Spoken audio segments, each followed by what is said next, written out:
الشيطان الرجيم بسم الله الرحمن الرحيم.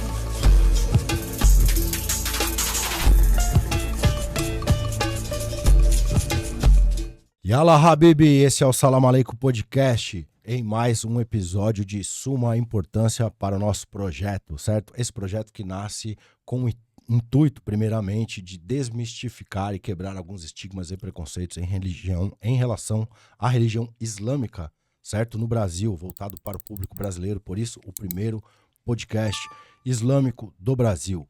Salam Aleikum Podcast está no ar. Eu sou Sharif Shabazz, você já me conhece, certo? E hoje eu tenho a honra de bater um papo, firmeza total, com ele que muito gentil e carinhosamente veio ao nosso espaço para gravar esse episódio, no qual ele vai falar de suas ideias, de sua obra, de seu engajamento.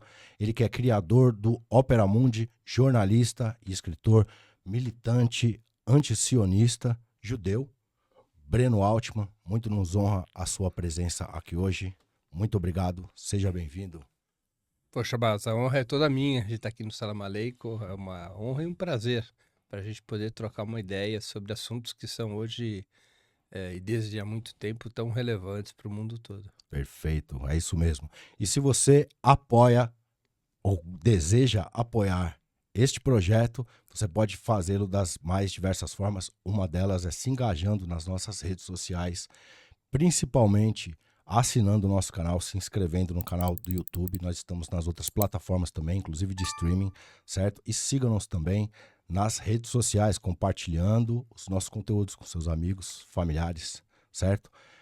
História, geopolítica, religiosidade e espiritualidade são muitos os temas aí que são de interesse da sociedade como um todo. Não é um programa sectário, somente voltado para muçulmanos, muito pelo contrário, né? Bem-vindos a todos que curtem esse tipo de conteúdo, filosofia, antropologia, sociologia, história. Hoje temos a honra de bater um papo com Breno Altman, já está conosco aqui, já estávamos aquecendo nos bastidores. Vamos começar hoje, seu Breno, falando do seguinte: você tem excursionado o Brasil aí em prol da divulgação do lançamento do seu livro mais recente, o qual eu gostaria que você falasse um pouco aqui para a nossa audiência. Bom, Shabazz, o livro se chama Contra o Sionismo, Retrato de uma Doutrina Colonial e Racista. Foi publicado pela editora Alameda no final do ano passado, a primeira edição, já foram várias edições. E de fato, é como você disse, eu tenho viajado o país lançando o livro. O lançamento do livro é mais um pretexto para a gente voltar a fazer aquilo que importa na comunicação, que é o contato presencial com as pessoas. Essa história das redes sociais é importante, atividades online, jornalísticas, como o que o Opera faz, como o que o Salam Aleikum faz, são importantes, mas o contato físico é insubstituível, né? Então eu percorri já 23 das 27 capitais do país, de fevereiro até agora, até o final de junho. 23 das 27 capitais e mais de 60 cidades, lançando o livro, e sempre com uma presença muito boa ali de 300, 200, 300, 400, 500 pessoas em cada lançamento, com o intuito de exatamente levar para as pessoas uma informação mais crítica sobre o que ocorre na Palestina. Como nós todos sabemos, os grandes meios de comunicação, eles fizeram já há muitos anos uma opção por reproduzir a narrativa israelense sobre a questão palestina, né? Uma narrativa de vilanização, de invisibilização da questão palestina. E nós temos que fazer um movimento oposto, ou seja, contrapormos a esta narrativa do Estado de Israel uma narrativa crítica que mostra a origem histórica desse processo, né? Israel insiste em que trava uma guerra contra o Hamas, e que a guerra começou dia 7 de outubro, quando o Hamas lidera aquela ação em território israelense. O livro, basicamente, é uma tentativa de mostrar com muito lastro nos fatos históricos que o 7 de outubro é apenas um episódio de uma longa guerra que foi iniciada quando o movimento sionista aprovou como seu projeto a colonização da Palestina para criar um estado de supremacia étnica judaica. É ali que começou o conflito. Não é? Basicamente é isso. O livro é um livro bem acessível, um livro pequeno, 100 páginas, com informações básicas sobre o que é o sionismo, sobre o que é antissemitismo, sobre o que aconteceu no dia 7 de outubro, sobre esse mito de que Israel seria a única democracia do Oriente Médio, sobre o que é judaísmo. E também o livro traz ali um anexo com sugestão de leitura, sugestões comentadas de leituras, para quem quiser se aprofundar no assunto. Então, um livro, digamos, para o grande público ter um conhecimento mais aprofundado, ainda que bastante acessível, sobre o que ocorre na Palestina. Perfeitamente. Parabenizo você pelo lançamento do livro. Ficamos bastante satisfeitos com a sua presença aqui para falar desse trabalho de suma importância. Seu Altman, eu queria que o senhor esclarecesse aqui para a nossa audiência quais são as informações mais pertinentes para as pessoas, de modo geral, compreenderem as diferenças entre o que é sionismo e o que é judaísmo. Perfeito, mas só que você deixa de lado o senhor, né? Perfeito. Pô, eu vou sair daqui me sentindo mais velho do que eu já sou. Perdão. Olha, o sionismo é uma corrente ideológica. O judaísmo é a identidade de um grupo étnico e parcialmente religioso, que é o judaísmo. Eu digo parcialmente religioso porque não são todos os judeus são religiosos. Certo. Há muitos judeus seculares. Eu mesmo sou um judeu secular. Eu não sou um judeu religioso. Então, o judaísmo diz respeito a esse antigo grupo étnico, que são os judeus, que vieram originalmente da Palestina e que depois passaram a diáspora, ou seja, foram viver em muitos cantos do mundo.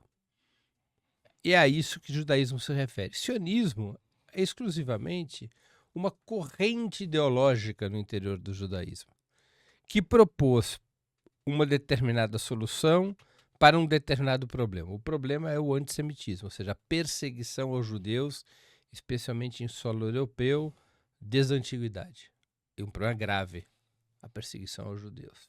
Que ganha esse termo antissemitismo, a perseguição aos judeus, ganha esse termo a partir da obra de um jornalista alemão antijudaico, que chamava-se William Maher.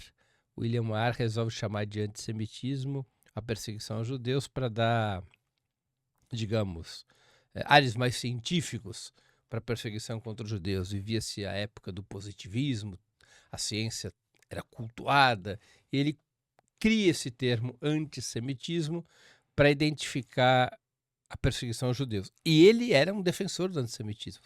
Ele utiliza esse termo para explicar por que é que a Europa deveria se livrar dos judeus. Eu faço esse destaque, Shabbat, porque os judeus não são o único povo semita, né? Exatamente. Não são o único povo semita.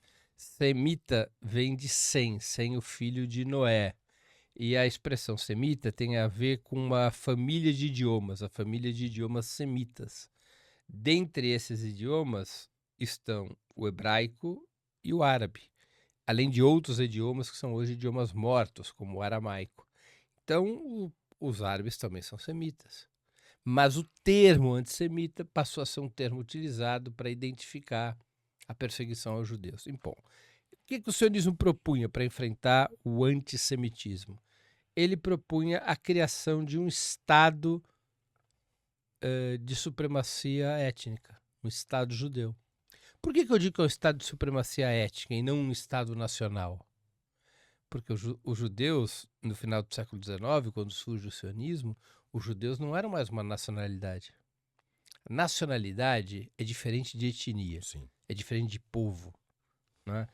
Uma etnia tem a ver com as tradições culturais e também religiosas de um certo grupo, né? Você pode chamar de povo uma etnia de uma maneira mais informal. Agora, nacionalidade é outra coisa. Nacionalidade é a intersecção entre povo e território. Só existe uma nacionalidade quando existe um território. E os judeus tinham sido desterritorializados 1.800 anos antes do surgimento do sionismo, quando os judeus são expulsos, segundo a versão historiográfica mais hegemônica, mas prevalece, de acordo com a versão historiográfica que prevalece, quando os judeus foram expulsos da Palestina, da antiga Canaã, rebatizada de Palestina pelo Império Romano. E aí os judeus, eles vão se inserir em várias nacionalidades. E não existia uma certa satisfação da maioria desses judeus em diáspora com as suas respectivas nacionalidades naquela altura? Alguns sim, outros não, mas como ocorre com qualquer grupo de imigrante. Perfeito.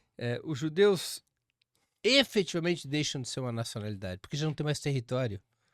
1800 anos depois, as origens nacionais se dissipam. Isso acontece também aqui no Brasil. Os negros brasileiros, quando eles foram capturados e trazidos ao Brasil pelo colonialismo português para serem escravizados, esses negros tinham nacionalidades na África. Sim. As distintas nacionalidades africanas. Não é? Desterritorializados, porque eles perdem seus territórios quando são trazidos para o Brasil, os negros não têm mais nacionalidade hoje em dia. Eles são um grupo étnico, no caso um grupo étnico racial. Raça é diferente de etnia. Raça tem a ver com fenotipia, né? Existiam várias pele, etnias. Cor da pele, tamanho da cabeça, são aquelas coisas fenótipicas. Sim. Que determinam As uma raça. feições. Claro, então os negros são um grupo étnico-racial, mas não são mais uma nacionalidade. Tanto é assim que você não vai ver no movimento negro, pelo menos hoje em dia não, ninguém propondo a criação de um Estado negro no Brasil. Alguém vai propor isso? Os malês propuseram. Os malês propuseram numa outra circunstância contexto histórica, que no fundo era um superdimensionamento do que era o movimento quilombola, né? Mas efetivamente hoje Não. ninguém vai propor uma coisa dessas, né? Justo. Um estado de supremacia étnico-racial negra no Brasil. Não vai propor isso. Porque desterritorializados, os negros são um grupo étnico-racial, mas eles não são uma nacionalidade. Correto. A mesma situação viviam os judeus no final do século XIX, quando surgiu o sionismo. Eles não eram mais uma nacionalidade. Eles eram um grupo étnico e parcialmente religioso, como eu já disse. Portanto, o que o sionismo propõe? Não é um Estado nacional. Quando ele surge, não é essa a proposta de criar um Estado nacional. Era de criar um Estado racial, o que era uma novidade. Era uma regressão histórica no final do século XIX. Mas não foi uma doutrina que capturou imediatamente na grande totalidade a essa população judaica espalhada na Europa, né? Excelente pergunta. Não, no início era uma corrente minoritária. É nesse sentido que eu estava dizendo, não estavam eles satisfeitos com suas respectivas nacionalidades? Havia ali um choque entre duas. Quando surge o sionismo, ele se apresenta como uma alternativa à principal corrente que existia então entre os judeus. A principal corrente que existia então entre os judeus era o marxismo. Karl Marx era judeu. Exato. Né? Bem lembrado. E Marx escreve na Juventude, em 1844, quer dizer, há 180 anos, né? Isso. Ele escreve um livro chamado Sobre a Questão Judaica, em que ele estabelece o seu ponto de vista sobre o judaísmo. E vários marxistas escreveriam sobre isso. E o Marx associa o antissemitismo à função econômico-social que os judeus desempenhavam. A função de mercadores e, em seguida, a função de financistas, de banqueiros, de emprestadores a juros. E que essas funções, a de mercadores e a de financistas, foram essas funções que eram essenciais na Antiguidade, na Idade Média. Essas funções também eram a razão do ódio contra os judeus. Ninguém gosta de banqueiro, né? De comerciante se gosta um pouco mais, mas também ninguém é fã de comerciante. Imagina, então, na economia agrária da Antiguidade e da Idade Média, na qual as pessoas trabalhavam de sol a sol, as mãos calejadas, um sofrimento brutal. Na história da humanidade, só quem recebe perdão de dívida é banqueiro, né? Não é? Por Imagina a isso que relação. não atrai muita simpatia. Imagina a relação dessas pessoas com um determinado grupo étnico que, em certos países, praticamente monopolizava o comércio e as atividades creditícias e que, portanto, não tinha calo nas mãos. E vivia em Não com trabalhava, abundância, né? não trabalhava de sol a sol. Sim. Não apenas vivia na abundância, como tinha privilégios impensáveis para a média das sociedades daquela época, Perfeito. em termos de cultura, de educação. Né? Então, isso é o que foi gerando um ódio étnico-social contra os judeus. É porque é uma mistura de um ódio étnico, porque aquela etnia, como eu disse, praticamente monopolizava as atividades mercantis e financeiras, e social, porque era um ódio contra A elite. uma elite, né? Um grupo étnico que claramente pertencia à elite daqueles países. Então o Marx identificava ali a origem do antissemitismo. E aí o Marx dizia o seguinte, a solução para isso, a solução da questão judaica, ela não está nos judeus abandonarem sua religião, que muitos propunham isso, né? Para resolver o antissemitismo, os judeus têm que deixar de ser judeus, do ponto de vista religioso. Boa parte dos pensamentos de esquerda incentivavam Claro. esse viés. Eu andei lendo O sobre. Marx vai bater de frente contra um escritor que tinha proposto um ensaio exatamente isso. Os judeus têm que se emancipar da religião judaica para poder serem aceitos nas sociedades europeias. O Marx dizia, isso não tem nada a ver, não é essa a origem da perseguição aos judeus. Os judeus não são perseguidos por sua religião. Os judeus não são perseguidos por se constituírem um grupo étnico diferenciado. Os judeus são perseguidos pela sua função econômico-social, essa é a sua base. E os judeus somente poderiam deixar de sofrer essa perseguição se aquela base material deixasse de existir. Então o que Marx estava aconselhando aos judeus, aos seus patrícios? Façam a revolução, ajudem a revolução, acabem com a propriedade privada, acabem com a sociedade de classes. Porque na hora que acabar a sociedade de classes e acabar a propriedade privada, vai acabar esta função. Essas diferenças seriam também dissolvidas. Claro, né? claro. E aí os judeus poderiam se emancipar de forma social e humana. Ou seja, eles deixariam de exercer aquela função que motivava a perseguição. Marx era, com esta lógica, ao mesmo tempo assimilacionista e internacionalista. O que quer dizer essa expressão assimilacionista? Era a proposta de que os judeus deveriam ser assimilados, ou deveriam se assimilar naquelas sociedades onde viviam. Eles não deveriam se constituir um grupo separado daquelas sociedades. Eles deveriam, mesmo que preservando sua religião, aqueles que a tivessem, mesmo que preservando suas tradições, os judeus tinham que se inserir cada vez mais naquelas sociedades e nas lutas da classe trabalhadora daquela época. Como muitos, inclusive, se inseriram. Claro, claro. E a partir dessa inserção, os judeus deveriam ajudar a classe trabalhadora a internacionalizar a sua causa, Certo. na luta contra o capitalismo.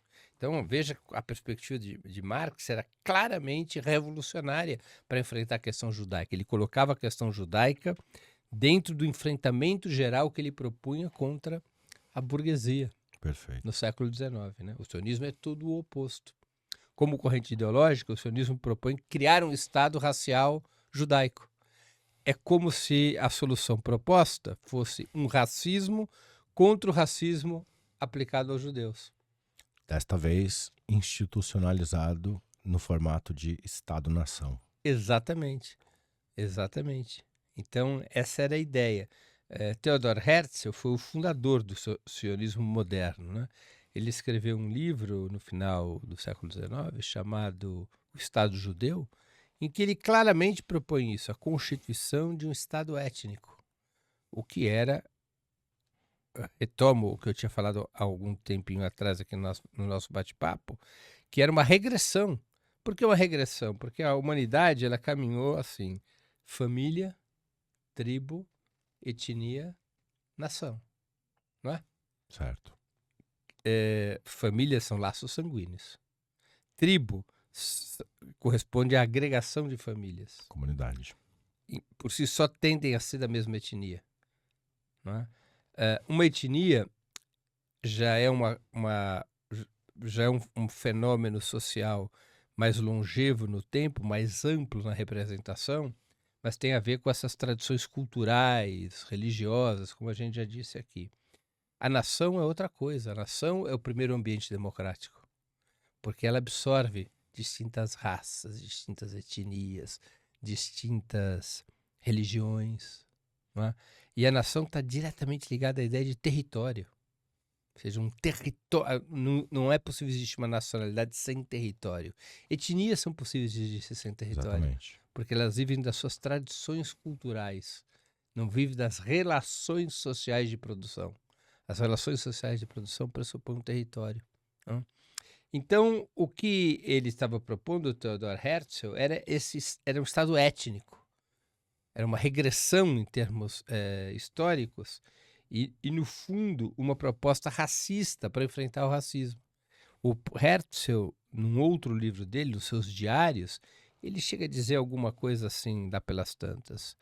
Eu agora entendo melhor o antissemitismo. Nós não temos que lutar contra o antissemitismo. Nós temos que entender as suas razões. O antissemitismo utiliza determinadas armas contra nós para defender os direitos da sua raça, da sua etnia.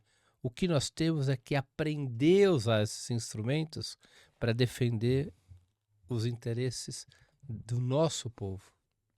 Você vê, não é um antagonismo com o antissemitismo, é uma substituição. Então, essa é a proposta de Herzl para enfrentar a questão judaica. Criar um Estado de supremacia étnica judaica. E quando o movimento sionista decide que o local para construir esse Estado seria a Palestina, aí o sionismo adquire uma outra característica, além do racismo. Adquire a característica colonial. Porque quando o sionismo decide construir esse Estado de supremacia étnica na Palestina, os judeus na Palestina não eram mais que 5% da população. Diga-se de passagem, coexistia harmonicamente claro. com as populações árabes que ali habitavam. Claro.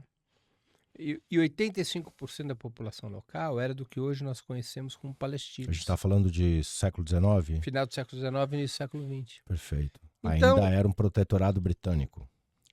Ainda não era um protetorado britânico, porque passa a ser em 1918. Perfeito. Né? Ainda era um domínio colonial Otomano. do Império Turco Otomano.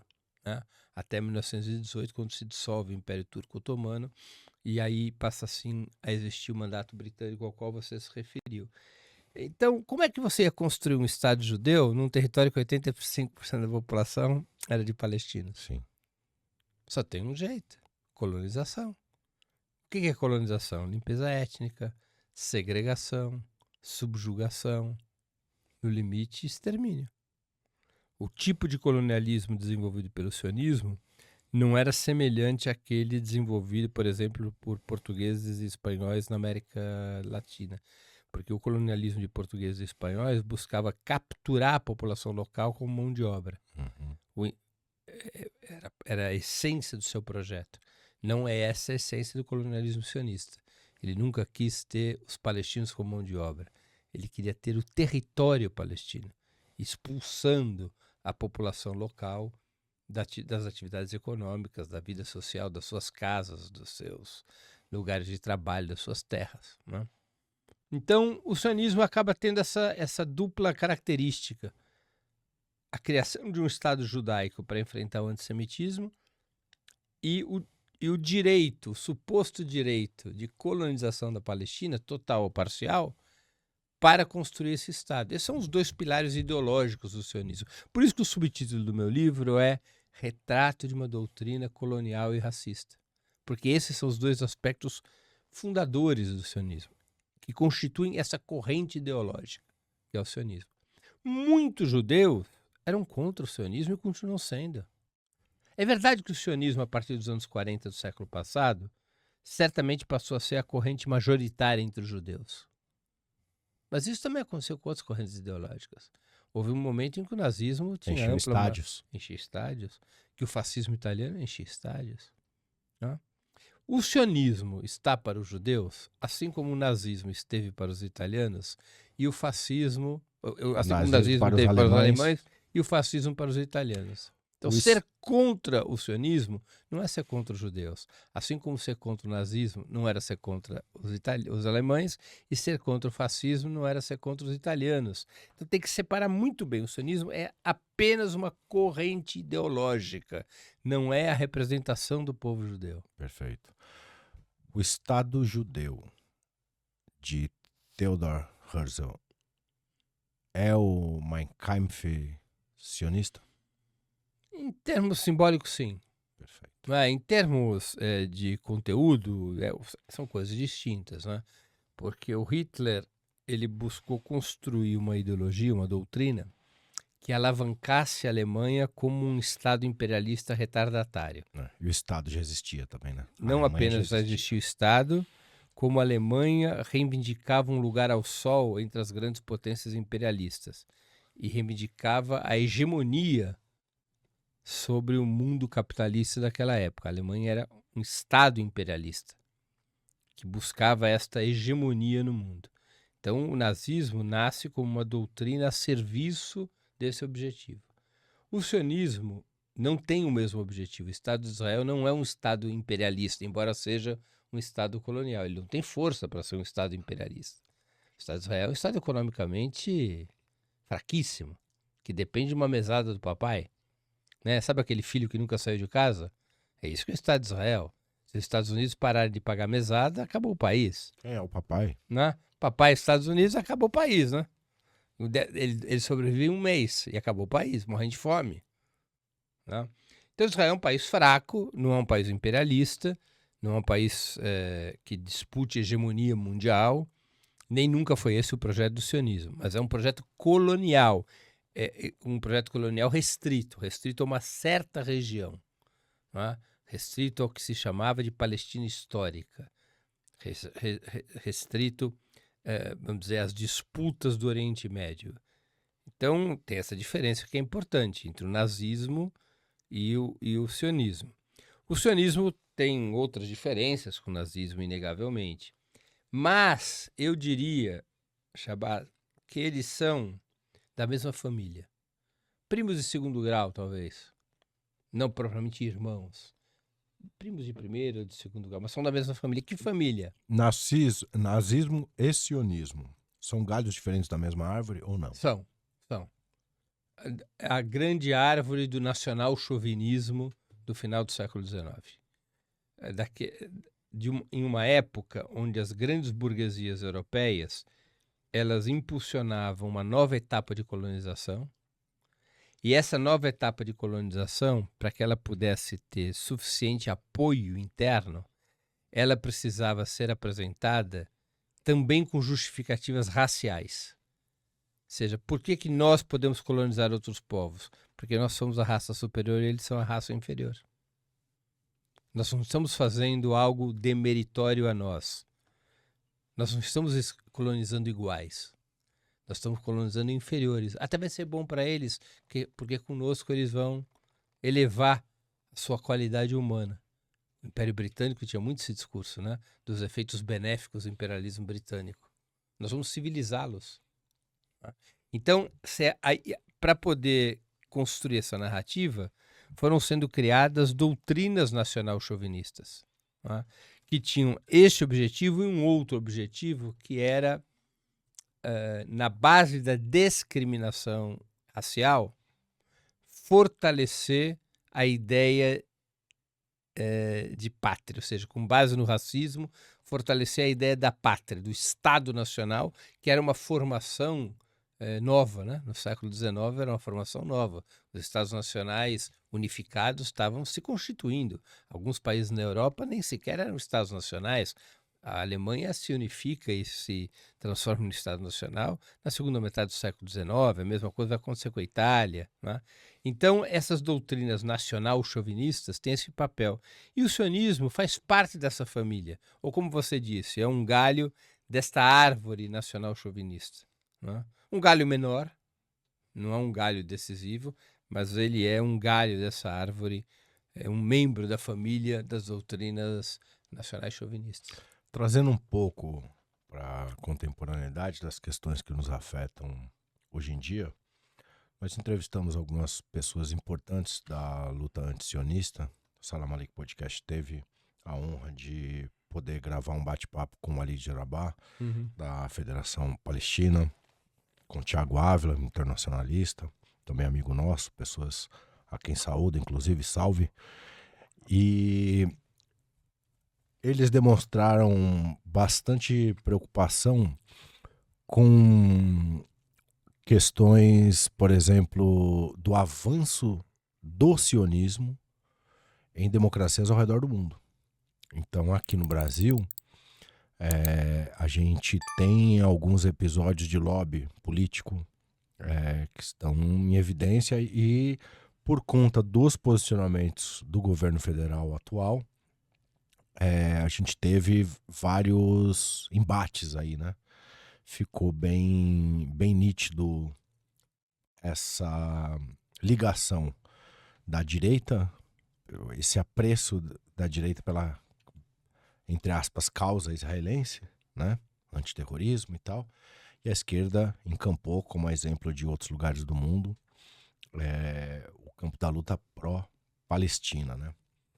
E uma das coisas que, além dessa parada do avanço do sionismo ameaçando democracias ao redor do mundo, a gente até estava falando nos bastidores aqui, parece existir uma certa, não sei se devo chamar de um dispositivo interno dessa ideologia sionista, colonialista, que é pertinente ao debate público.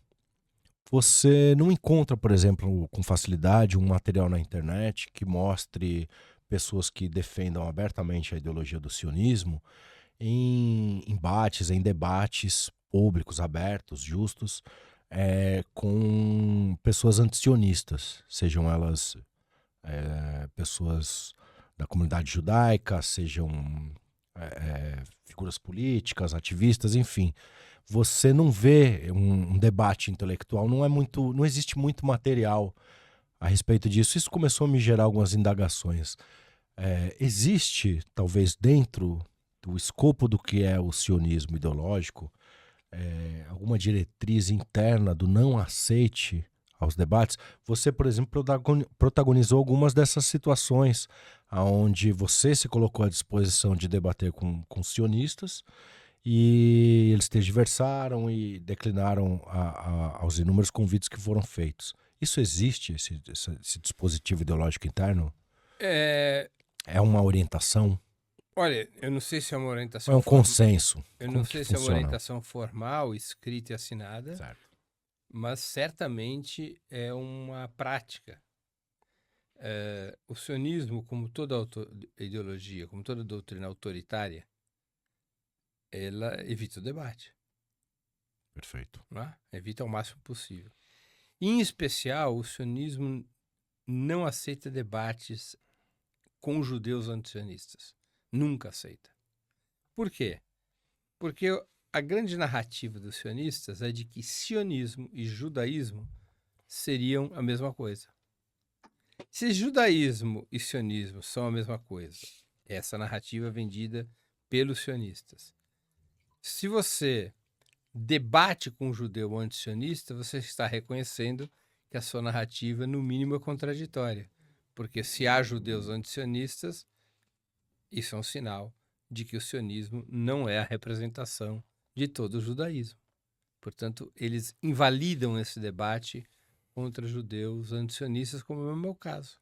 Várias vezes já foram propostos debates com a minha participação e de referências do sionismo aqui no Brasil, e eles nunca aceitam. Nunca aceitam. Ou seja, além da índole autoritária própria do sionismo, não é à toa que o sionismo é da família das doutrinas nacional-chauvinistas, entre as quais estão o nazismo e o fascismo, não é? Além desse aspecto autoritário, você tem essa outra faceta, ou seja, o sionismo não pode validar a existência de judeus antisionistas, porque isso colocaria por terra a sua versão acerca do sionismo como representação do judaísmo. Existe também essa disputa acerca do espectro ideológico, né? A qual pertence. Tem essa coisa, né? Claro. Porque com o Bolsonaro, na vigência do bolsonarismo, a gente viu essa questão aparecer algumas vezes, né? Eu não tenho nenhuma dúvida em afirmar que o sionismo não só é da família das doutrinas nacional-chauvinistas, como o sionismo é abertamente uma doutrina burguesa e reacionária. Ela nasce com essas características genéticas. Porque o que ela propõe é profundamente reacionário.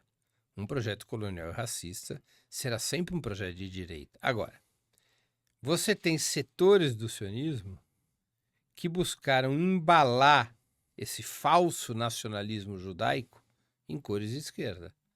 Você teve isso especialmente na primeira metade do século XX, não é? Então você teve ali setores que viriam a se reivindicar como sionismo de esquerda ou outros oxímoros desse tipo, né?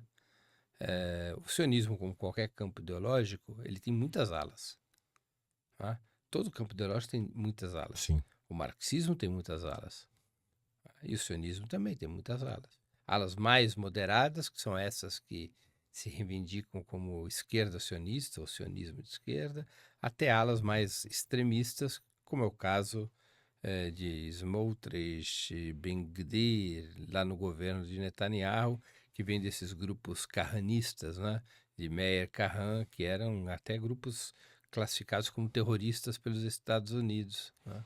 Até pouco tempo, acho que até hoje o grupo do Kahane é considerado terrorista pelos Estados Unidos. Então você tem uma ampla gama ideológica no sionismo.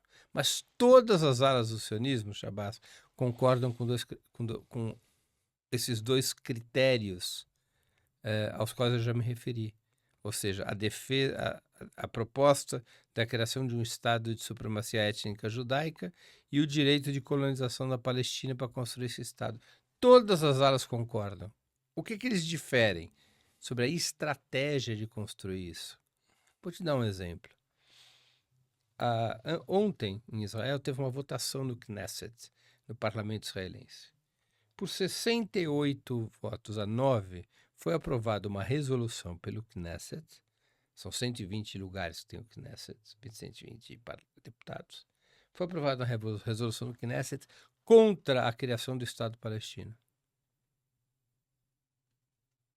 É uma ilegalidade brutal, não é? Vai diretamente contra as decisões das Nações Unidas.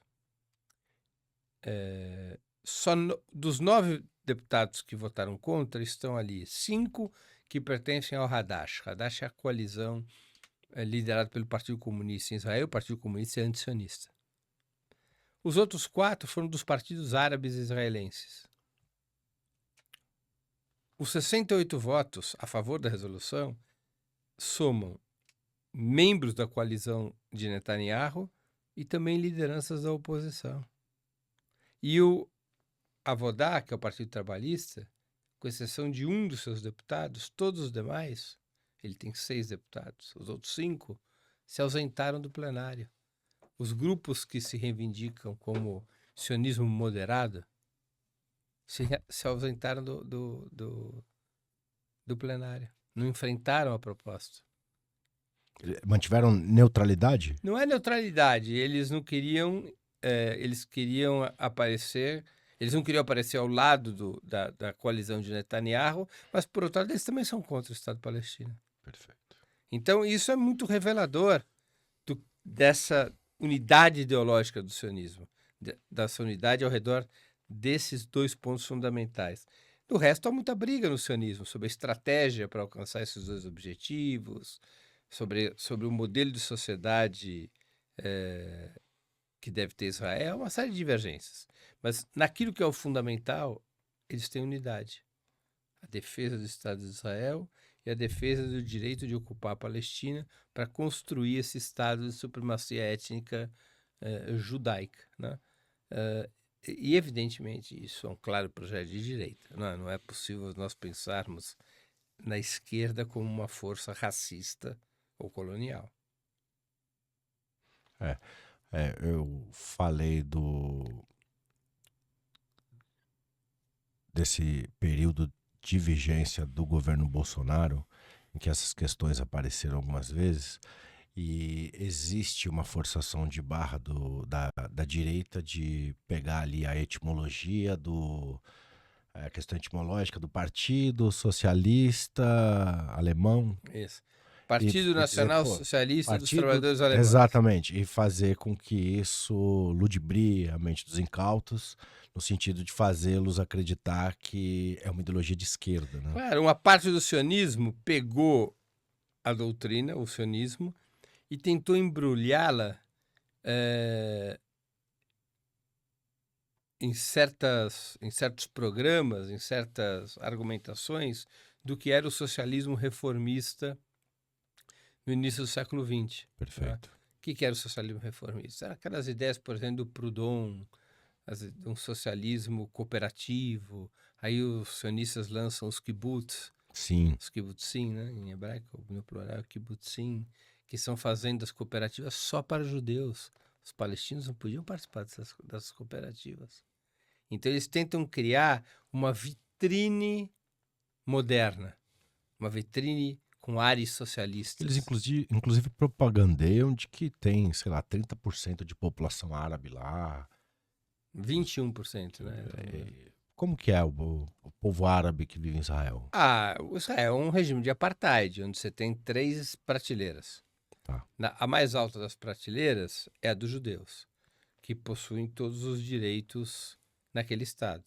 Embora haja muita discriminação racial entre os judeus. Legal, quero abordar isso mais pra frente. Não é? Porque você tem os judeus brancos, Exato. europeus como eu, que são os Askenazi. Você tem os judeus sefarditas, que são os judeus que foram da Península Ibérica na sua origem, mas depois foram para o norte da África e para os territórios árabes do antigo Império Otomano. Os Mihazim, né, que são os judeus orientais. E você tem os judeus negros, né, os falachas, os judeus etíopes, que sofrem uma discriminação racial brutal. Mas nessa primeira prateleira desse regime de apartheid, os judeus a ocupam.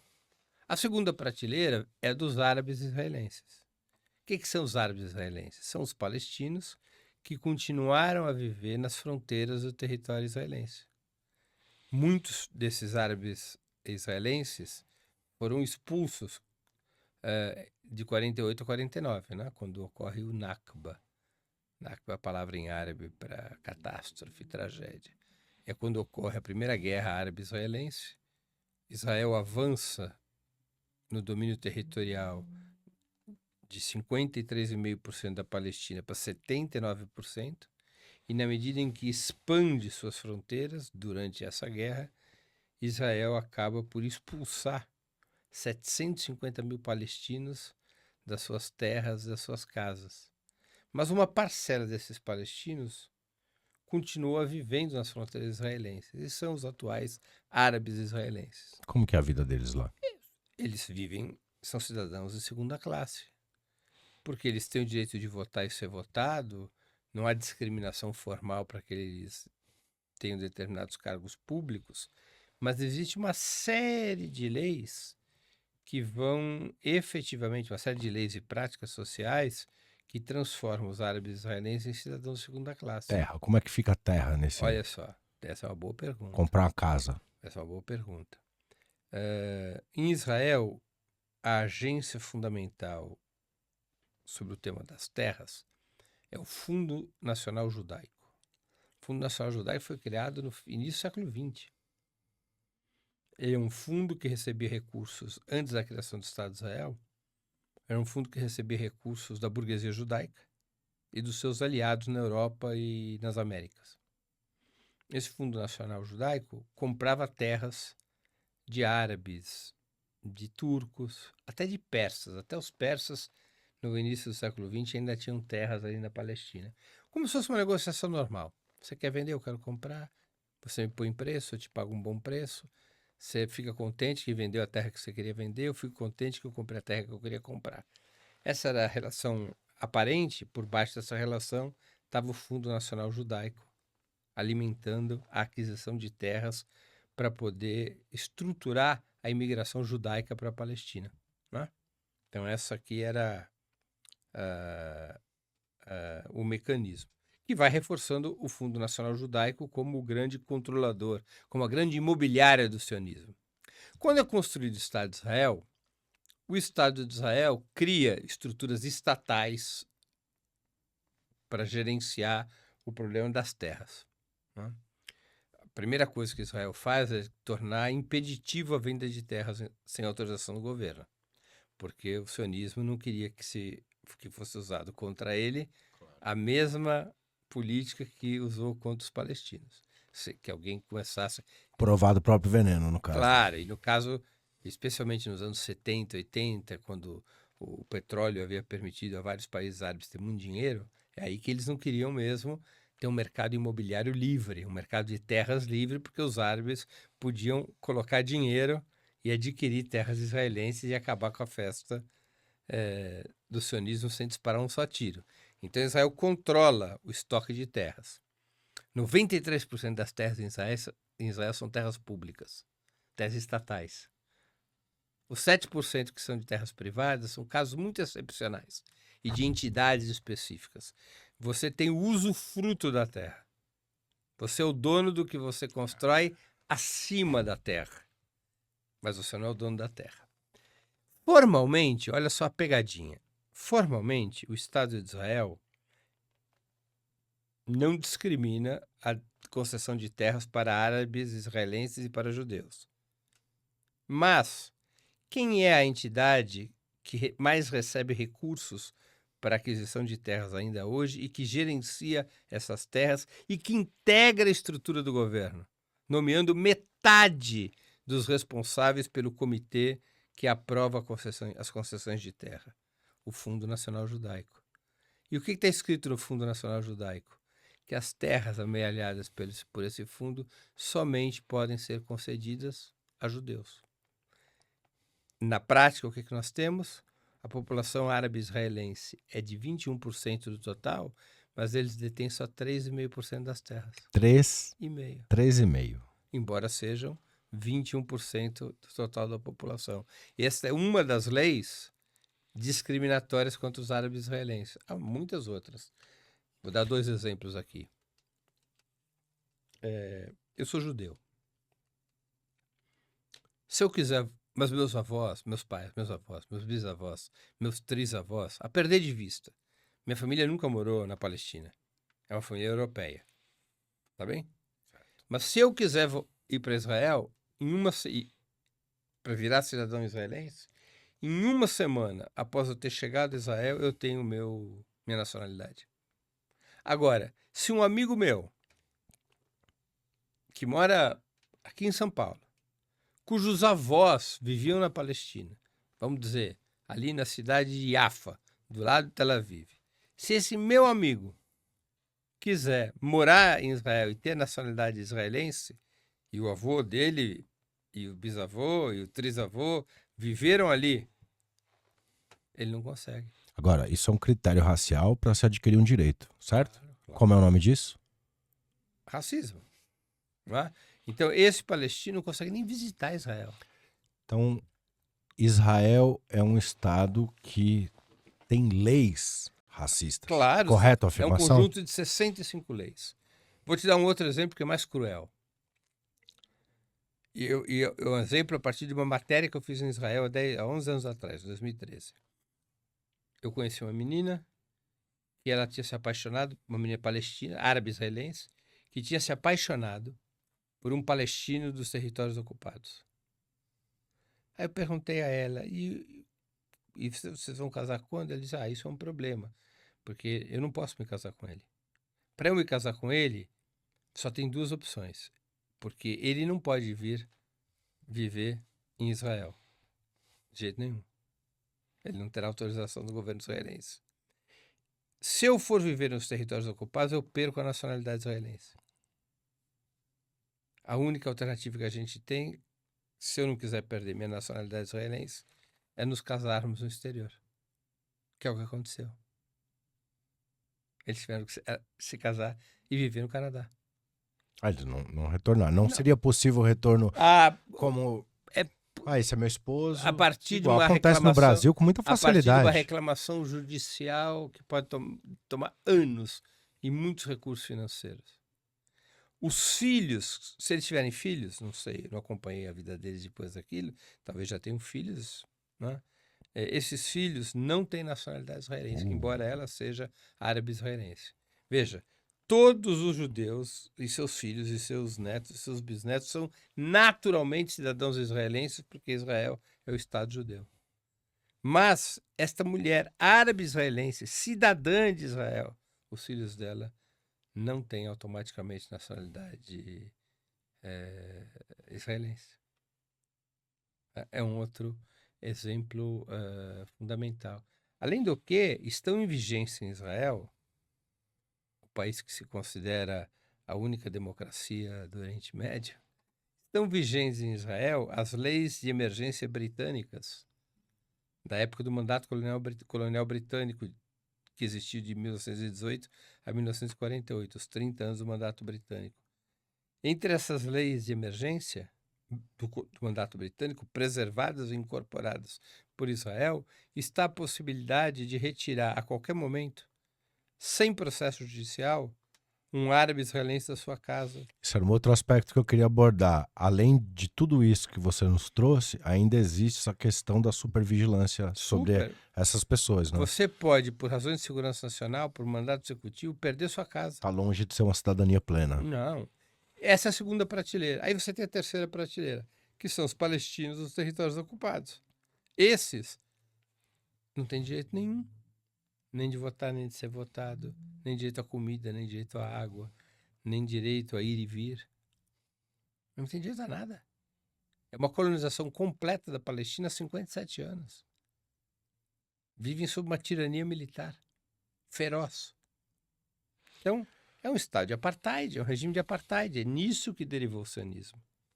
Um execrável regime de apartheid. O regime mais tirânico desde o fim do nazismo. Agora, dentro do contingente geral da população, como você bem citou, os judeus falacha, e aí voltando a trazer à tona essa questão raça e etnicidade, o maior número de incidência de casos de suicídio no território, no contingente geral da população, recai sobre essas pessoas. No caso, os judeus negros. Existe um episódio da história, não vou saber precisar o ano, muito provavelmente você pode nos trazer isso com mais segurança. Existiu uma coisa chamada Operação Moisés, não foi? Que, se eu não me engano, no meio do conflito entre Somália e Etiópia, o governo israelense retirou alguns judeus etíopes daqueles territórios, lhes oferecendo cidadania israelense. No entanto, há diversos indícios, dados, estatísticas que indicam que essa cidadania não é plena, como você já citou alguns exemplos. Como vive o judeu negro, de origem africana, de modo gerais? Porque a pergunta, na verdade, que eu quero formular é isso. O sionismo, Israel, o sionismo, é supremacista branco, né? É supremacista branco. Em última instância, sim. Sim. Veja, as leis de Israel não estabelecem a supremacia branca, porque essa supremacia teria que ser dos judeus askenazi, dos judeus europeus. Não é uma questão legal. Do ponto de vista legal, Israel é um estado de supremacia judaica. Não importa a cor da pele do judeu. Mas na vida real, quem exerce essa supremacia é o judaísmo askenazi, o judaísmo de origem europeia, os euro-judeus. De todos os primeiros ministros de Israel, acho que só um não era descendente, ou não era propriamente, ou não era descendente desses judeus europeus. Só um. Só um. O resto tudo era de judeus brancos, né? Os judeus etíopes, eles são, o nome real dessa etnia, aí sim, desse grupo étnico-racial judaico, o nome é Beta Israel. A Etiópia é um caso atípico, né? Porque é o único país africano cristão, né? Sim. A Etiópia é cristã. E essa coletividade judaica, Beta Israel, existe há muitos e muitos séculos. Ela não foi depois... ainda não há provas arqueológicas muito definidas de qual é a origem.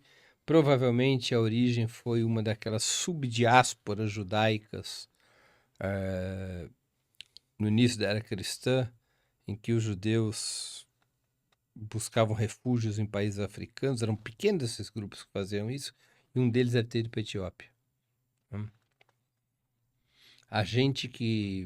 Há historiadores que identificam que esse grupo Beta Israel tem uma origem até mais antiga, de quando caiu o reino de Judá, ocupado no século V a.C., quando caiu o reino de Judá, ocupado pelo Império Babilônico.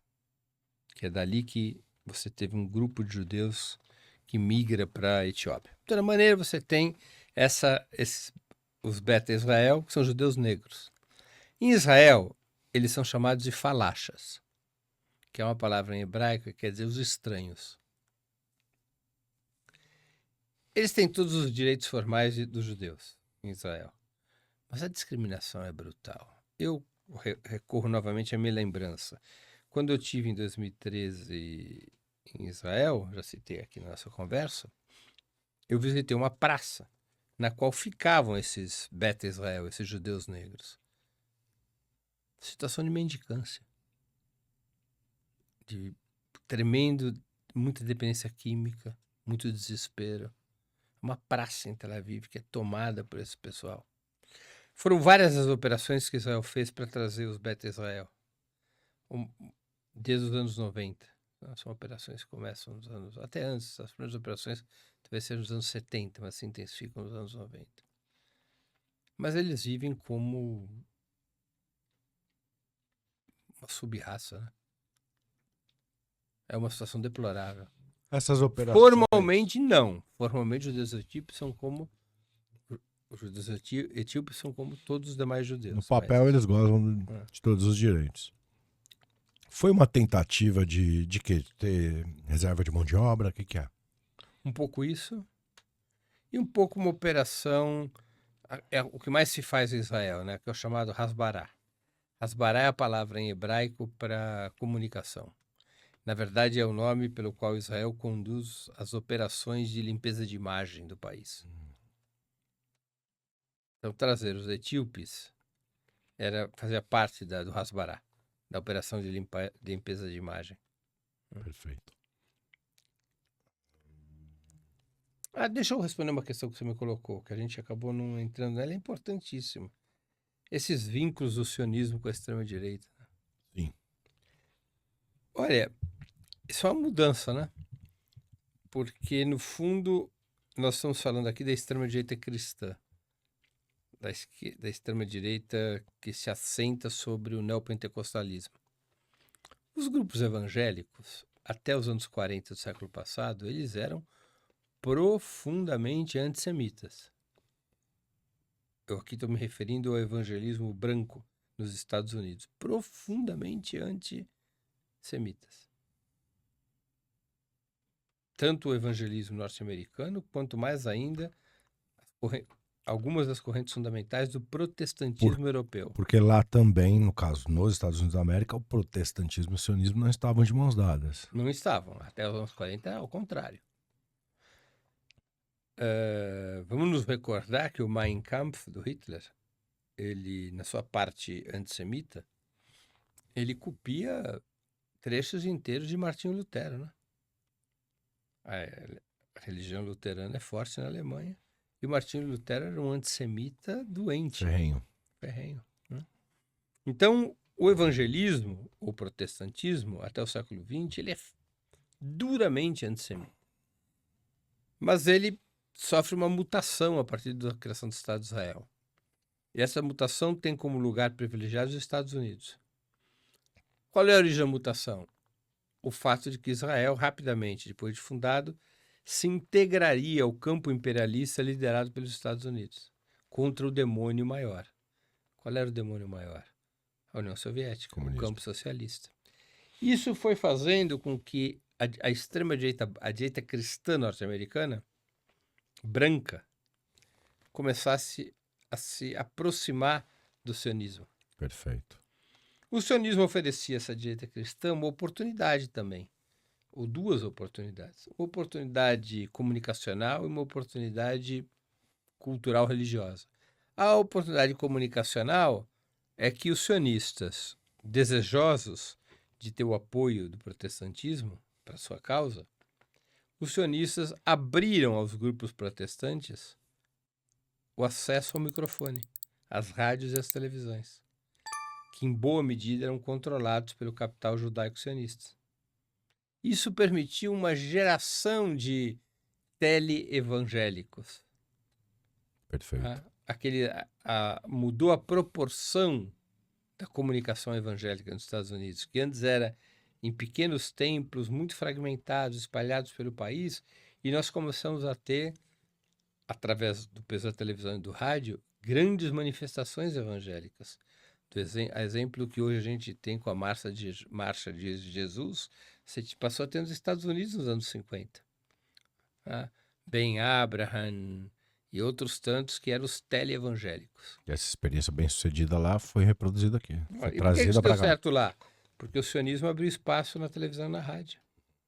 E, em troca, esses teleevangélicos foram encontrando os trechos do Velho Testamento que bendiziam os judeus naquilo que interessava os sionistas. Tem uma cruzada. Terra prometida, povo eleito. Tem uma cruzada judaica cristã em curso no nosso país? Eu acho que está em curso no nosso país a consolidação de uma extrema-direita cristã que se apropria de símbolos da religião judaica. Que é um outro aspecto que eu acho que vale a pena citar. Porque você tem esse aspecto político, né, dessa aproximação do tomar lá da cá. Aí vem o aspecto religioso. O evangelismo tinha um problema na sua religião nos Estados Unidos. Vamos sempre nos recordar que esses grupos neopentecostais, todos eles têm origem nos Estados Unidos. Certo. Qual é o problema que eles tinham? Excessiva fragmentação e falta de referências geográfico-religiosas. Porque o catolicismo tinha o Vaticano.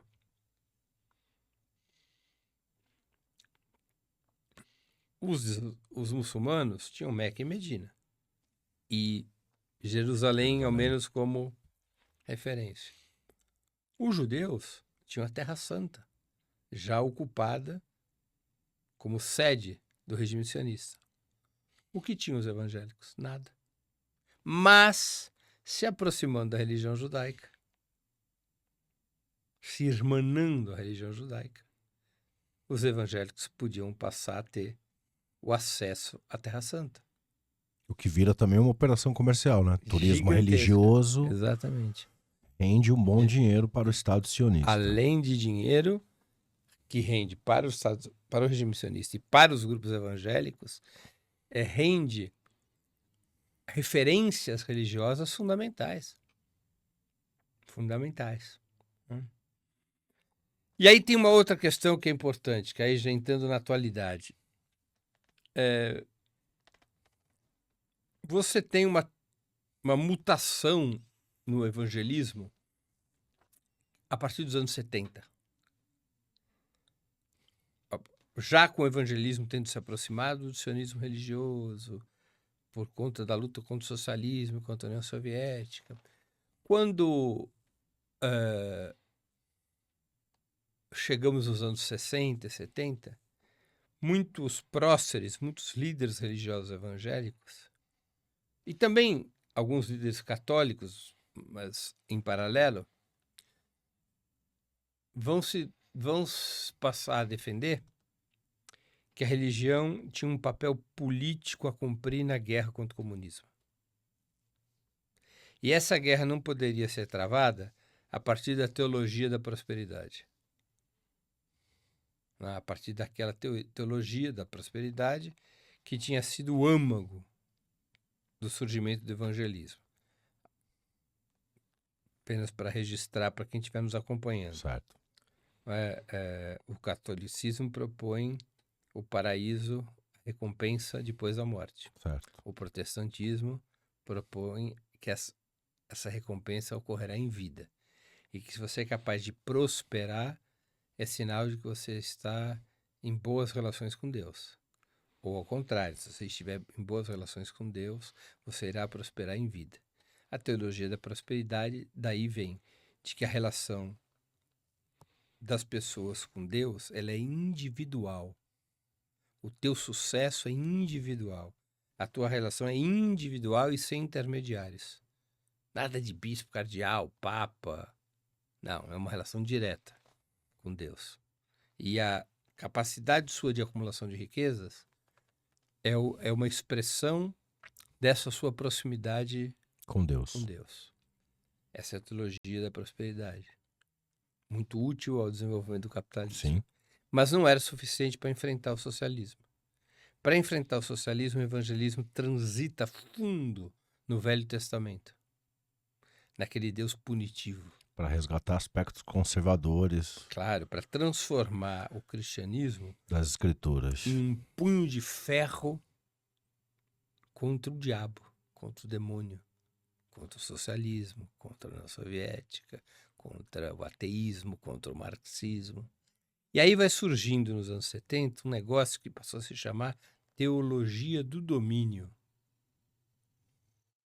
que é exatamente o abandono de categorias cristãs próprias do Novo Testamento, misericórdia, solidariedade, compaixão, por categorias do Deus punitivo, pelas categorias do papel da religião na luta contra o anticristo. Uma dessas simbologias é Davi, o rei Davi, o que enfrentou os filisteus, que derrotou Golias, Davi o guerreiro. E a teologia do domínio passa a transitar para esse momento do Velho Testamento. Passa a transitar. Há muitos grupos neopentecostais hoje, Shabazz, que falam mais de Davi do que de Cristo.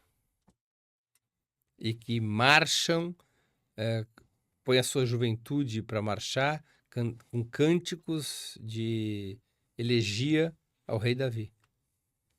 Isso também aprofunda a proximidade entre essa direita cristã e o sionismo.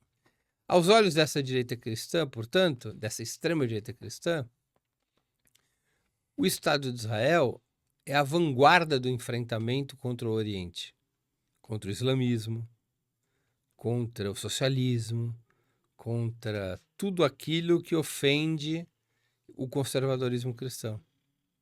A Israel passa a ser visto, mesmo, evidentemente, a religião judaica não sendo cristã, isso para eles virou um detalhe. Porque eles olham para Israel e veem Israel do Velho Testamento, a Israel bíblica. E a Israel bíblica do rei Davi, de Salomão. A Israel bíblica capaz de combater os infiéis, os impuros, os ímpios, né? Os fariseus. E isso passa a ter um papel cada vez maior na extrema-direita mundial, não só no Brasil. Não só no Brasil, vê na Argentina, né? O que esse Milei fez durante a campanha eleitoral e agora durante o seu governo. A bandeira de Israel está presente em todas as atividades. Altman, o que você acha que devia ser feito com os caras que são brasileiros e têm cidadania israelense e que estavam lutando lá nas fileiras da IDF? Olha, eu acho que nós devemos ter uma legislação clara sobre isso. Tem um cara aí que tá querendo emplacar carreira parlamentar aí, mas estava envolvido em genocídio. Quem é? Na Palestina. Henrique Kadima. Ele é candidato. Provavelmente, né, meu? Ele tá ali colado com o PL, que ele vai lá só porque ele acha os outros bonitos? Alguma coisa ele quer ali. Eu acho que nós devemos ter uma legislação bem clara de que quando um brasileiro nato serve ao exército de um outro país, ele tem que perder a nacionalidade brasileira. Eu tenho uma questão agora com os caras que foi lá pra lutar contra a Rússia a favor da Ucrânia. Isso na condição de mercenários, né? Sim. Mas eu acho que é uma coisa diferente. Diferente. O cara foi lá fazer parte de um exército constituído do Estado-nação Israel. Aí você tem que perder a nacionalidade brasileira. Tem que perder. O caso mais célebre entre esses militantes sionistas que serviram ao exército de Israel é o caso do presidente brasileiro da Stand With Us, André Leicht. Ele foi soldado do exército de Israel. E continua a ser brasileiro. Ele tem binacionalidade, dupla nacionalidade. Eu acho isso muito complicado. Porque se a gente estiver falando de avanço do sionismo no Brasil, eu fiquei pensando, é justo que um cara que correu num genocídio longe das fronteiras do Brasil, lutando por um exército de outro país, adquira uma carreira de parlamentar e fica mamando nas tetas do Estado Não, aí? acho que não. Acho que Com, não. Acho que com o Brasil a tem fama leis. de herói de guerra ainda por Acho que cima? não. O Brasil tem leis permissivas. Isso é preocupante, né, meu? Preocupante. Tem leis permissivas, sabe? Tem leis permissivas. Porque o sionismo hoje é uma estrutura da extrema-direita. Uma estrutura ideológica da extrema-direita. Uma estrutura mobilizadora da extrema-direita no mundo inteiro. E por isso que tem que ser combatido. Você tem instituições, por exemplo, que têm a intenção de criminalizar o antisionismo e enquadrá-lo, inclusive, como racismo. Estamos falando da CONIB, né? Como você pode explanar um pouquinho sobre a Existe sua uma perspectiva entidade sobre isso? mundial que não é vinculada ao sistema ONU, que é uma articulação patrocinada pelo sionismo, Certo. embora envolva lideranças não judaicas, que chama Aliança Internacional pela Memória do Holocausto. Essa coalizão, controlada pelo sionismo, patrocinada pelo sionismo, ela desenvolveu um código para determinar o que é o que não é antissemitismo. E essa entidade, com a ajuda aqui no Brasil, com a ajuda da Confederação Israelita Brasileira, CONIB, com a ajuda da Stand With Us e de outras ONGs pró-Israel, essa entidade tem buscado estabelecer convênios com governantes brasileiros para que esses governantes implementem em todos os aspectos da vida institucional o código dessa entidade, que, entre outras coisas, considera antissemitismo qualquer ataque, qualquer crítica ao Estado de Israel ou ao sionismo. É um código que promove a equalização entre antisionismo e antissemitismo. Isso já foi aceito aqui no Brasil por 7 governos infranacionais. Foi aceito pelas prefeituras de São Paulo e do Rio e pelos governos de estado de Minas Gerais, Goiás, São Paulo. Agora me esquece os outros. Isso é gravíssimo. Isso é gravíssimo, porque o sionismo busca, através desse processo, primeiro, neutralizar qualquer crítica ao sionismo e ao Estado de Israel, que é profundamente autoritário. Segundo, que é estabelecer por cima da autoridade nacional, comendo pelas beiradas, como se diz, busca estabelecer suas próprias redes de interesse. É onde entra a questão do risco à democracia, porque aí você está Claro. mexendo na soberania do Olha, país. no início desse ano, a CONIB e a Stand With Us levaram para passear em Israel um ministro da Corte Suprema, alguns ministros do STJ e desembargadores de instâncias regionais levaram para passear em Israel com tudo pago. Classe executiva. A gente teve recentemente o governador do estado. Classe executiva, hotel 15 Um estrelas. bocado de problema para resolver. Então, é uma máquina. Aí a gente está descrevendo como funciona o famoso lobby sionista. Isso. Né? É muita grana, ações de suborno. Isso é suborno, né? Pagar a viagem de alguém. Claro. A tripa forra. Uhum. Suborno. Eu não estou dizendo que as pessoas que foram se deixaram subornar. Isso é uma outra história. Mas é suborno no sentido de que a intenção é utilizar a força financeira material para estabelecer relações especiais. Fica parecendo, quando a gente vai ampliando o panorama de entendimento dessas questões, que existe um monstro imenso com tentáculos muito bem articulados ao redor de várias esferas, com presença em várias esferas, na política, na economia, na questão da produção intelectual, de entretenimento, de mídia, de comunicação. Tem duas perguntas que eu quero fazer, mas eu vou começar por essa, já que eu engendrei esse assunto. Como se combate isso, cara?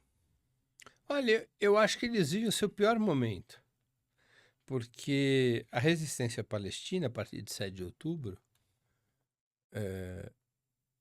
conseguiu expor as entranhas do regime sionista, né? Nunca o Estado de Israel esteve tão isolado e tão desgastado. Nunca tanta gente se deu conta do que é o regime É sionista. um momento ímpar na história, né? Ímpar. E jamais, por outro lado, a causa palestina teve tanta solidariedade. O regime sionista está muito exposto. Suas entranhas racistas, coloniais, elas estão muito expostas, né? E por isso mesmo que nós temos que ampliar ao máximo o debate sobre essas questões, a informação sobre essas Perfeito. questões. O lobby sionista pode muito, mas não pode tudo. O dinheiro pode muito, mas não pode tudo, né? Abertamente hoje você tem uma consciência internacional se voltando contra o sionismo. E nós temos que multiplicar essa informação. Diretamente do Líbano, meus companheiros do Salam Aleikum, a quem saúdo. Salam Aleikum, Rahmatullah, Shebab. O meu mano Amir mandou aqui uma pergunta pra gente. Vou lê-la. O plano do sionismo é conquistar apenas a Palestina ou Líbano e Síria também? Aí eu encaixo uma subpergunta. É expansionista esse? Já deu ou ainda tem a perspectiva expansionista esse Estado sionista de Israel? Eu acho que no A âmago do, anexação de outros territórios está prevista? eu acho que no âmago do projeto sionista está a reconquista da grande Israel, da Israel bíblica, que é muito além da Palestina histórica. Envolveria setores do Líbano, da Síria, do Iraque, do Egito. Não é? É a Israel do Eufrates ao Nilo. Né? Há até declarações de lideranças sionistas ao longo da história que deixavam claramente esse objetivo. Entre elas, Ben-Gurion, o primeiro chefe de governo de Israel, e que se reivindicava como trabalhista, socialista. E ele chegou abertamente a falar nisso. O regime de governo deles é parlamentarista? Parlamentarista. Certo. Acho que tem outras coisas que a gente acabou respondendo aqui, né? Tem um... Eu vou ler. Os grupos Irgun e Lehi eram terroristas? Claramente. Claramente terroristas, né? A gente chegou a falar disso. Assim. O terrorismo sionista, em termos históricos, cronológicos, precede o chamado terrorismo islâmico? Sim, sim. Porque o que foi o terrorismo sionista? Conforme vai avançando o colonialismo sionista na Palestina, ele avança por 3 etapas, né? A primeira etapa foi o colonialismo por povoamento. Ah. Com o Fundo Nacional Judaico se comprava terras, com a Agência Nacional Judaica, com a Agência Judaica se financiava a imigração de judeus, especialmente da Europa Oriental para a Palestina, para aumentar o número de judeus e para aumentar o volume de terras controladas pelos judeus da Palestina. Certo. A colonização por povoamento foi predominante nos primeiros 20 anos do século passado. Foi rápido, né? Depois nós tivemos a colonização por segregação. Quando os judeus já estavam em número maior e o capital judaico na região já estava bastante ampliado, começou a se criar empresas e fazendas e hospitais e escolas com uma característica: só para judeus. Só os judeus podiam ter acesso. Essa característica, essa forma de colonização predominou entre os anos 20 e os anos 30, vamos dizer assim, por uns 15 anos. Quando estava em curso essa segunda forma de colonização, os palestinos vão se dando conta de que havia colonização. É aí que eles percebem. E começam a lutar. Os palestinos começam a fazer greves, os palestinos começam a fazer manifestações, motins, ações armadas, muitas vezes ações armadas não planificadas, espontaneamente, setores palestinos se levantam contra a colonização sionista. E no curso dessa colonização por povoamento, Israel vai impulsionando uma terceira etapa da colonização, que é a colonização pela violência. A que pretexto? A rebelião palestina contra a colonização É aí sionista. que entra a criação dos paramilitares, Aí criam essas três grandes milícias milícias. israelenses, que se vinculam a distintos setores políticos do sionismo. O Haganah, vinculado aos trabalhistas, aos socialistas, e o Irgun e o Lehi, vinculados à direita sionista. Esses três grupos nascem a pretexto de proteger a propriedade judaica e a vida dos judeus na Palestina, mas rapidamente se transformam numa tropa de choque contra os palestinos. E são incorporadas ao mandato britânico, em 1936, quando o mandato britânico faz a guerra contra a Revolução Palestina de 36 a 39. Ou seja, passa a haver uma polícia judaica, os judeus passam a estar nas Forças Armadas Britânicas para combater a Revolução Palestina de 36 a 39.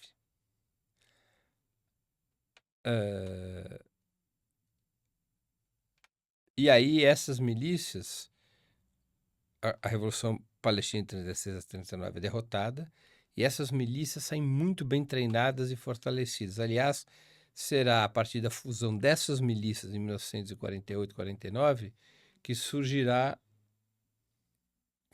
as Forças de Defesa de Israel, as As FDI. forças de defesa de Israel são herdeiras desses. Claro, elas são fruto da É fusão. como se eles não fossem dissolvidos, eles fossem unificados. Foram unificados e criaram as Forças Armadas. E foram grupos militares, paramilitares, que fizeram uma série de ações à época classificadas como terroristas. Tanto operações contra o mandato britânico, porque a direita sionista queria uma estratégia mais radical de implementação do Estado de Israel e considerava que o mandato britânico fazia um jogo duplo. Atrapalhava os objetivos deles. Atrapalhava. Então, eles fizeram atentados célebres. Por exemplo, o grupo Irgun, cujo líder principal era Menachem Begin, que foi primeiro-ministro de Israel entre 77 e 83, o grupo Irgun faz, em 1946, o atentado contra o Hotel King David, Hotel Rei Davi, em Jerusalém. Morrem dezenas de ingleses, inclusive civis. O grupo Lehi, por sua vez, dirigido depois da morte do Abraham Stern, ele é liderado pelo Yitzhak Shamir. Yitzhak Shamir também foi primeiro-ministro de Israel de 1983 a 84 e depois de 86 a 93. O grupo Lehi mata o Conde Bernadotte. O Conde Bernadotte era sueco e ele era o relator das Nações Unidas para a Palestina. O grupo Lehi soube, por informações reservadas, por espionagem, que o Bernadotte estava chegando na Palestina para propor uma revisão da partilha de 47, porque a partilha era injusta com os palestinos. Quem faz o grupo Lehi? Mata o Conde Bernadotte. Esses são só dois exemplos de ações tidas, classificadas à época como terroristas. Mas houve mais. Houve as ações desses grupos contra os palestinos. O caso mais famoso é o caso de Deir Yassin, uma aldeia palestina trucidada pelas milícias sionistas. Trucidadas. Morreram mais de 200 pessoas, a imensa maioria civis, a imensa maioria dentre esses civis, homens, mulheres e crianças. E foram vários e vários massacres desse tipo. Então essas são as bases da colonização pela violência e são a base das forças de defesa de Israel, das forças armadas israelenses atuais. Eles que dizem ser, veja como a coisa é, eles que dizem ser o exército mais moral do mundo, Exato. são produto da fusão de milícias terroristas sionistas. Agora, uma pergunta que certamente representa uma incógnita para uma vasta leva de pessoas. Qual a solução dessa parada? Você é a favor de dois estados? Eu acho que só haverá uma solução estrutural com o fim do regime sionista. Essa é a primeira questão. Enquanto existir o regime sionista, não haverá nenhuma solução. Somente com o fim do regime sionista haverá uma solução. Isso é o mesmo que acabar com Israel? Não. Isso é o mesmo que acabar com as estruturas dominantes do Estado de Israel. Mas você considera isso possível? Eu não vejo outra saída. Porque, olha só, o que acontece? O regime sionista vai permitir o surgimento de um Estado palestino? Nunca. Não. Jamais. Mesmo que permitisse, há problemas praticamente insolúveis. Vou dar um exemplo. Como é que você retira 750 mil judeus dos territórios ocupados? Como é que você faz isso? Vamos supor que se decida construir o Estado palestino, que o regime sionista aceite. Como é que se faz isso?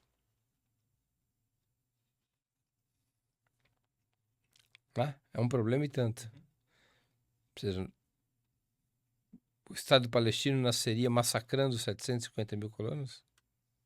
Mandando de volta para a Europa. Muitos diriam que seria uma solução. Com que força? Com que tipo de força militar? Como é que você faz isso? Então, eu sou daqueles que acreditam que a solução mais moderada, ironicamente, é um só Estado. Por que significa um só Estado? São 4 medidas, Shabazz, 4 medidas simples, parecidas que foram tomadas na África do Sul para acabar com o apartheid. Primeiro, um homem, uma mulher, um voto. Todos os 15 milhões da Palestina, são 15 milhões de cidadãos hoje no território da Palestina, com direito a votar e ser votado.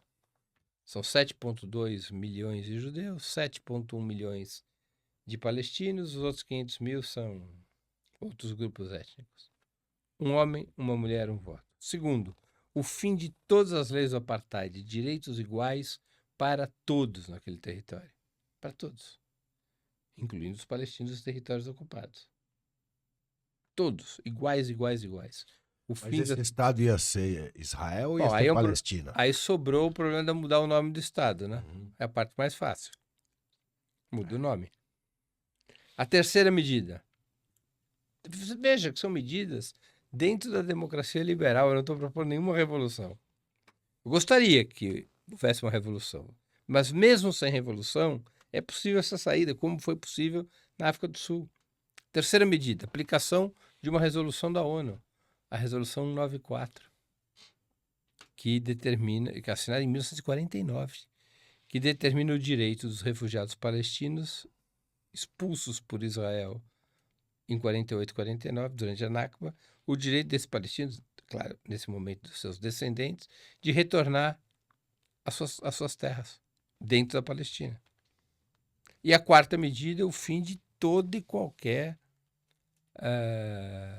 ocupação militar dos territórios ocupados. Imediatamente se desocupa isso para a instalação de direções civis eleitas. Isso significa você derrubar o regime sionista. Bom, aí você vai ter o quê? Você vai ter o Estado de Israel. Bom, o Estado de Israel é indissoluvelmente ligado ao regime sionista. Tomadas essas medidas que eu citei aqui, essas 4 medidas, o regime sionista teria deixado de existir. E aí a discussão se resume ao nome do Estado de Israel e à sua bandeira e ao seu hino. O seu hino é claramente, o hino do Estado de Israel é um hino nacional chauvinista, é um hino racista. É um hino dos Eu não judeus. conheço. Tem aspecto beligerante também? Mas fundamentalmente reivindica o Estado de Israel como Estado judeu. Certo. Né? Mais ou menos que aqui no Brasil nós tivéssemos um hino nacional que reivindicasse a tradição branca. Certo. Passa-se uma impressão também de que os palestinos estão lutando por um monte de areia sem valor, certo? Mas se a gente pesquisa a história do que era a Palestina antes de 48, a gente percebe uma vida social, cultural vibrante, praias lindíssimas, cinemas, teatros. Claro. Isso também está no escopo dessa narrativa, essa questão de dizer que os palestinos estão lutando por um punhado de areia sem valor?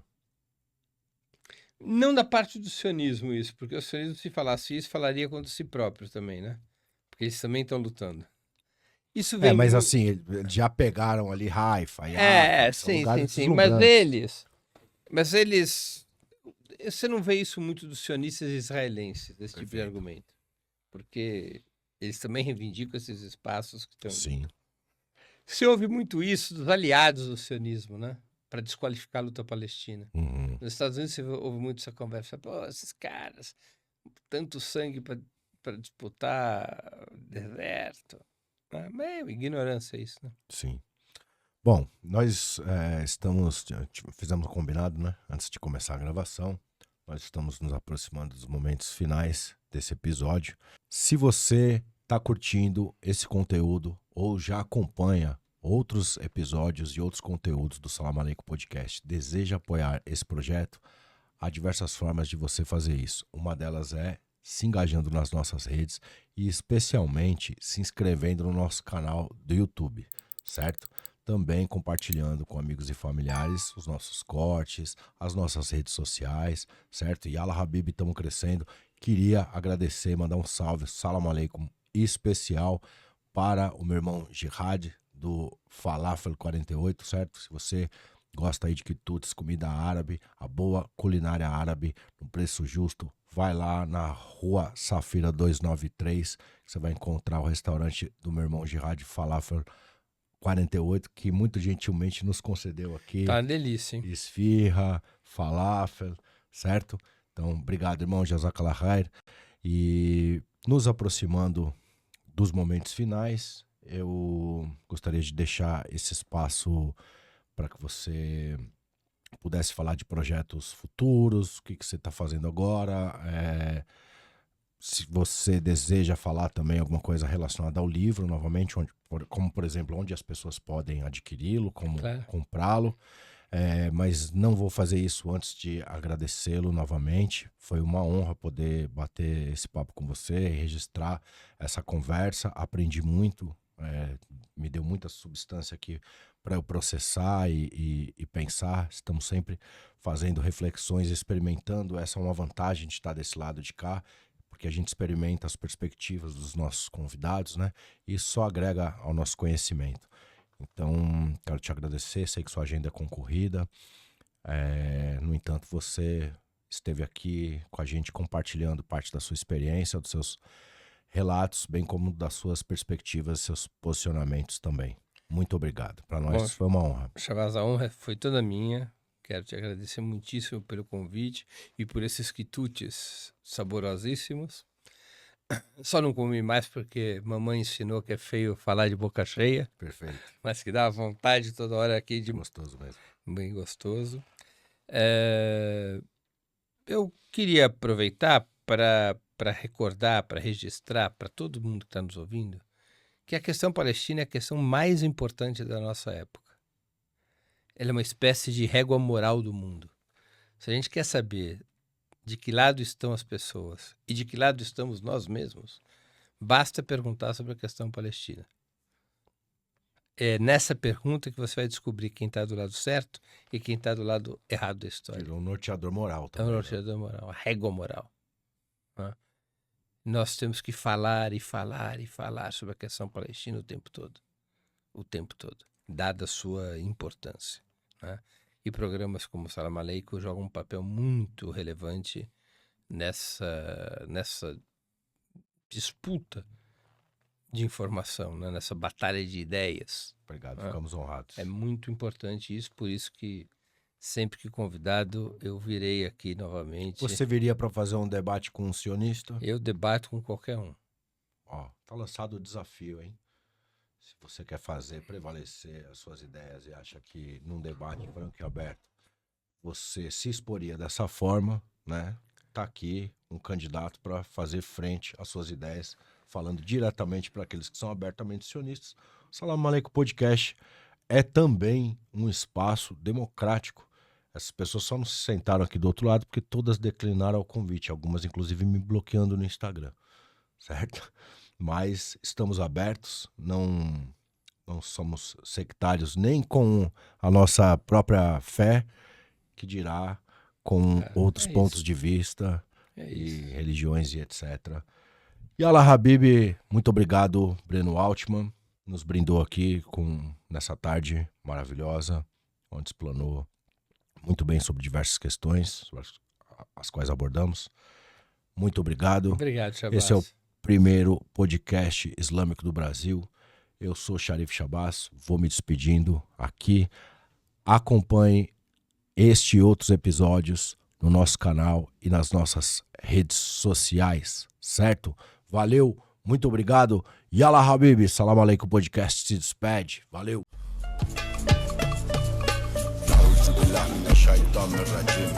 Bismillah.